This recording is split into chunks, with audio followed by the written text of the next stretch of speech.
प्यारे साथियों, एक आम पहाड़ी गांव में जीवन आज भी कुछ कम मुश्किल नहीं है। स्त्रियां घर और खेत, जंगल, सभी जगह जीवन भर खटती रहती हैं। घर में अच्छा बुरा कुछ भी घटित हो, उनके काम कभी खत्म नहीं होते।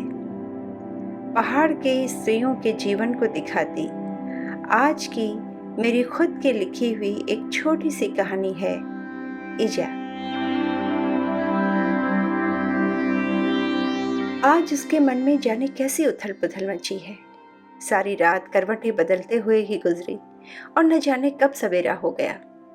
इजा ने एक झटके में उसके सिर से रजाई हटाई और बोली, जल्दी उठ, पंडित जी आने वाले होंगे। इतना कहकर वो खुद तो हड़बड़ाती हुई रसोई की तरफ बढ़ गई और कुमुद को नींद से भारी आंखें लिए उठना ही पड़ा।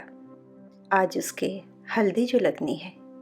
उठकर कुमुद ने देखा तो उसकी बुआ, ताई और मामी रजाई में दुबकी चाय की चुस्कियों का आनंद उठाते हुए अपनी अपनी बहुओं और दामादों के गुण दोषों पर चर्चा में व्यस्त थीं। कुमुद को अपने पर खींच उठी। माँ ने सुबह उठकर इन्हें चाय बनाकर दी होगी और फिर से जुट गई होंगी अपने काम में। बड़ी बुआ तो माना कि बूढ़ी हो गई हैं, पर क्या ताई और मामी भी इजा की मदद नहीं कर सकती? सोचते सोचते उसने रस्सी पर धूप सेकता तौलिया उठाया और नहाने चल दी। अरे अभी तक हलवाई नहीं आया, जरा भेजो तो किसी को उसे देखने। नारायण की जीप तो सुबह आ जाती है गरुड़ से, आज क्यों जो हुई होगी देर। ईजा ने इतनी जोर से कहा कि बाहर धूप सेक रहे पति को सुनाई दे जाए। 8 बज गए, जाने कहाँ रह गया। आधी बातें तो ईजा खुद से करती, खुद ही सवाल करती और खुद ही जवाब तलाशती। तभी कुमुद भी आ गई। उसे भी चाय पीने की हुड़क लगी थी। उसे देखते ही हमेशा शांत रहने वाली ईजा तेज आवाज में बोली, ये सूट क्या टांग रखा है, जाकर साड़ी पहन कर आ, अभी पंडित जी आ जाएंगे। मंदिर में दिया तक नहीं जला अभी। कुमुद की कुछ समझ में नहीं आ रहा था कि क्या करे। ईजा को इतना बेचैन और हड़बड़ाहट में उसने कभी नहीं देखा था। इधर नहाकर चाय पीने की तलब और उधर घर में फैला काम। तभी ईजा ने कहा, ले चली, तेरी चाय रखी है गिलास में। कुमुद ने देखा ईजा के चेहरे पर ममतामयी मुस्कुराहट ने गोता लगाया और फिर उसने ईजा को कहते सुना, अरे सुन तो रे बेटी, जरा अपने बाबू को देख तो क्या कर रहे हैं। उनसे कह तो कि हलवाई नहीं आया अब तक, जल्दी किसी को भेजें। अच्छा ईजा, तू इतनी चिंता न कर, मैं अभी कहती हूँ बाबू से। कहकर चाय सुड़कती हुई कुमुद बाहर निकली तो देखा कि बाबू एक पैर के ऊपर दूसरा पैर चढ़ाए बड़े ताऊजी के साथ बैठे धूप ताप रहे हैं। दोनों भाई इतनी गंभीर मुद्रा बनाकर बैठे हैं मानो गांव का सारा भार इन्हीं के कंधों पर हो। ताऊजी के आसपास लगभग आधा दर्जन बेड़ियों के टोटे पड़े हैं और अपने झुर्रियों भरे हाथों से उन्होंने एक और बेड़ी सुलगाकर अपने होठों से लगा रखी है। बाबू का मन तो कर ही रहा होगा कि एक आध सुट्टा वो भी मार ले, लेकिन बड़े भाई का लिहाज है। घर के सबसे बड़े हुए ताऊजी, ताई इनके सामने कितनी जवान लगती है। पहली बीवी के गुजर जाने के बाद उनके 2 बच्चों और घर संभालने के नाम पर 18 साल की कन्या इस 35 वर्षीय युवक से ब्याही गई थी। कभी साथी के न रहने पर अबला मर्दों को ही पुनर्विवाह की जरूरत होती है। औरत के लिए तो ऐसा सोचना भी गुनाह है। बाबू, ईजा कह रही है कि देर हो रही है, हलवाई नहीं आया, किसी को भेज दो। कहकर कुमुद ने इत्मीनान से चाय का घूंट भरा और वहीं देहरी के बाहर एक किनारे पर बैठ गई। हाँ, अभी देखता हूँ, बाबू गला खंखारते हुए बोले। सामने खिमुआ चाचा की पाथर वाली छत पर 8-10 पीले कद्दू एक लाइन से रखे हैं। कुछ ही दिन पहले उनकी गाय ने बछड़ा जना है, जिसे उसकी मां लाड़ से चाट चाट कर दुला रही है। बगल की घर की हेमा भाभी आंगन में झाड़ू बुहारू कर रही है और एक कोने में उनका कुत्ता कालू अपने पैरों में सिर दिए बैठा है। 4-5 बच्चे अपने बस्ते टांगे स्कूल जा रहे हैं। सामने बर्फ के पहाड़ों पर सूरज पूरी तरह पसर गया है। यकायक कुमुद के मन में एक हौल सी उठी और उसका पूरा बदन एक बारगी सिहर उठा। कल से ये सब पराया हो जाएगा, हमेशा के लिए छूट जाएगा। पता नहीं कब आ पाएगी वो यहाँ अब। पिछले साल मोहन चाचा की बेटी ब्याह के बाद कुल 2 दिन के लिए अपने बड़े भाई के लड़के के नामकरण पर आई थी। कैसी खिली खिली सी थी देवकी दी पहले, ब्याह के बाद बिल्कुल झुरिया गई है एक ही साल में। सोचते सोचते कुमुद के पैर वहीं जम से गए। ब्याह वाले घर में चढ़ते सूरज के साथ ही रौनक बढ़ने लगी।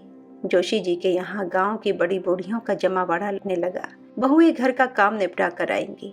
कुछ सयाने उम्र दराज पुरुष हलवाई के लिए जगह साफ करवाने में जुट गए हैं। बागेश्वर से हलवाई बुलवाया गया है। आखिर जोशी जी की इकलौती बेटी का ब्याह जो है, अब तक तो गांव के ही कुछ हुनरमंद युवक मिलकर हर कामकाज में हलवाई का काम निभाते आ रहे थे। रोटी पूरी जैसे काम का जिम्मा लड़कियां और औरतें संभालती। ऐसे में गांव में पहली बार हलवाई के आने से जोशी जी की नाक कुछ और ऊंची और धोती कुछ और लंबी हो गई है। जोशी जी फूल कर कुप्पा हुए जा रहे हैं। इस गांव में उनकी नजर में आज तक किसी की बेटी का ब्याह इतने संपन्न घर में नहीं हुआ है। 2 भाइयों की इकलौती बहन की कल बारात आने वाली है। अपनी तरफ से जोशी जी ने कोई कमी बेसी नहीं छोड़ी है। फौज से सूबेदार रिटायर हुए, एक लड़का भी फौज में भर्ती चला गया, दूसरा तो यहीं ठहरा, मास्टर लग गया है इंटर कॉलेज में। और क्या चाहिए।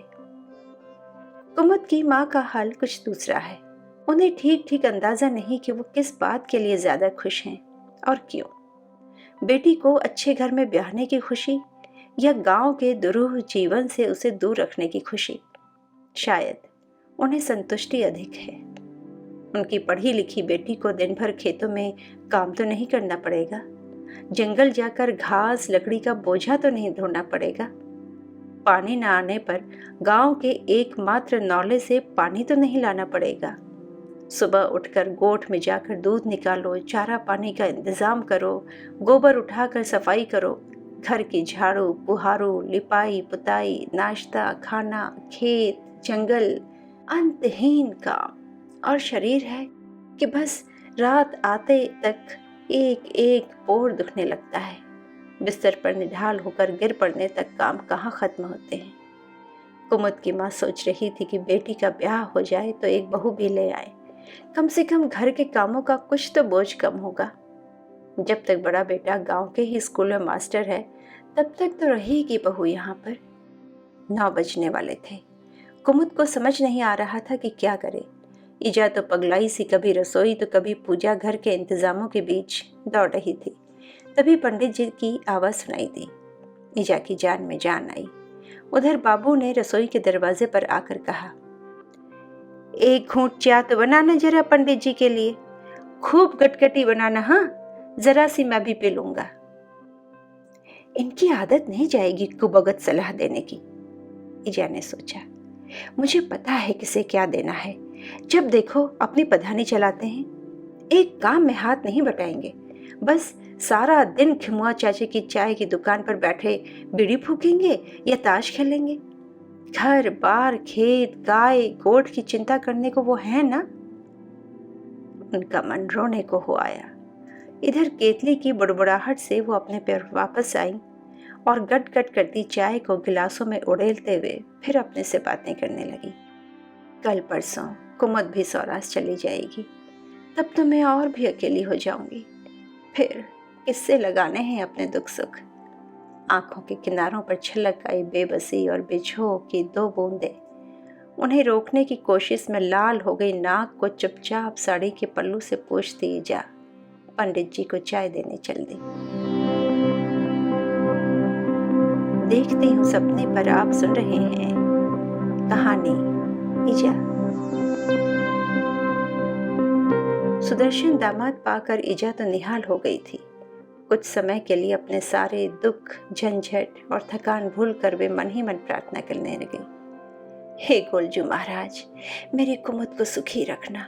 हे गोलजू महाराज। माथे पर झूलते टीके और बड़ी सी नथ के साथ रंगवाली पिछौड़े में ईजा ने न जाने क्या क्या समेट रखा था।